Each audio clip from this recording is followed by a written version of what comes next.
அனைவருக்கும் வணக்கம். நான் உங்கள் வெள்ளக்கோவில் எம்எஸ்பி சக்திவேல் பேசுகிறேன்.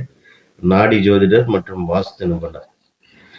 ஒரு பெண் ஜாதகத்துல 7ஆம் அதிபதி 4ஆம் பாவத்துல இருந்தா, சார் இது இந்த இந்த பெண் ஜாதகத்தை விடவே கூடாது சார்.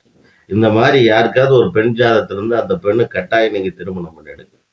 ஏன்னா திருமணத்துக்கு அப்புறம் வண்டி, வாகனம், பொருளாதாரத்துல வளர்ச்சி, சொத்து அமைகிறது, வீடு வாங்குறது, புரியுதுங்களா? ப்ரமோஷன் வர்றது, பெரிய பதவி கிடைக்கிறது, பொருளாதாரத்துல மிகப்பெரிய உயரத்துக்கு போறது, அசையா சொத்துக்கள், அசையும் சொத்துக்கள், சாதாரண பைக்ல போயிட்டு இருந்தா கார்ல போற மாதிரி, ஸ்கோடா ரேபிட் இந்த மாதிரி சொல்லலாம். சரிங்களா? ஸோ 7ஆம் அதிபதி 4ஆம் பாவத்துல இருப்பது அந்த பெண் ஜாதகத்துல இருந்துச்சுன்னா, திருமணத்துக்கு அப்புறம் அந்த பெண் வந்த அப்புறம் அது லக்ஷ்மி கடாட்சம், மிகப்பெரிய செல்வம், மிகப்பெரிய யோகம். அந்த மாதிரி ஒரு ஜாதகம் உங்களுக்கு கிடைச்சா விட்டுடாதீங்க.